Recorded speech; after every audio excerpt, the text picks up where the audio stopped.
እጅግ አሳዛኝ ነው። ኢትዮጵያ ውስጥ እየሆነ ያለው ነገር በጣም ያሳዝናል። በተለይ እገታን በማስመልከት አሁን ከፍ ያለ ይመስላል። በተለይ የጋንግን የሚያስንቅ በተለይ በጣም በሚያሳዝን ሁኔታ ገንዘብ ካልተከፈለ ግድያ የሚፈጸምበት ሁኔታ ይህን መንግስት በአስቸኳይ በጥብቅ መስራት እንዳለበት ጭምርም ነው። በተለይ እንግዲህ እንደምታወቀው ከዚህ በፊት የተለያዩ የእገታ ዜናዎች፣ አሳዛኝና አሰቃቂ ግድያዎች ሲሰማን ተስተውሏል።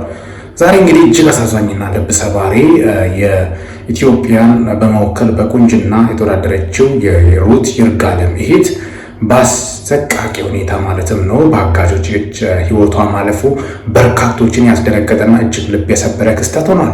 ስለዚህ እስከ መቼ ነው ይህ ዝምታ በርካቶችን በተለይ ያወዛገበ ይገኛል? እንደዚህ አይነት የማፊያና እንደዚህ አይነት ወንጀል የሚሰሩትን በሴኩሪቲ ሌቨል በኢትዮጵያ ከፍ በማድረግ ጥናት በማድረግ እንደዚህ አይነት ወንጀሎች ላይ ትኩረት ተደርጎ ስራ ሊሰራ እንደሚገባ ጭምር ነው። በአሁኑ ሰዓት ዜጋ በከፍተኛ ስጋትና ድንጋጤ ላይ ከዚህ በፊት እንግዲህ በጣም በሚያሳዝን ሁኔታ አሰቃቂ ግድያዎች በተለይ ህፃናትን ጭምር በማገት በመግደል እንግዲህ በአደባባይ በጣም በሚያሳዝን ሁኔታ ዘግናኝ ድርጊት ሲፈጸም ቆይተዋል ማለት ነው። አሁን በማድረግ እጅግ በጣም ዛሬ ደግሞ የተሰማው ልብ ሰባሪ የሩት ይርጋለም እህት ማለፏ በጣም በሚያሳዝን ሁኔታ ባልተጠበቀ ጊዜና ሰዓት በዚህ ልክ ህይወቷ ያልፋል ተብሎ አልተገመተም። እጅግ ልብ ሰባሪ ነው።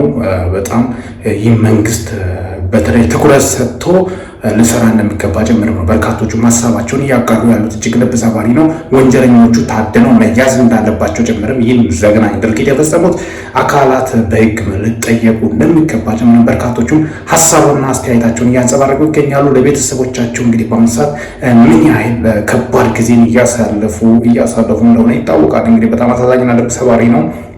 ያን በማስመልከት መንግስት ትኩረት ሰጥቶት ልሰራ እንደሚገባ ጭምርም ነው በርካቶቹ ሀሳባቸውን እየገለጹ ያሉት።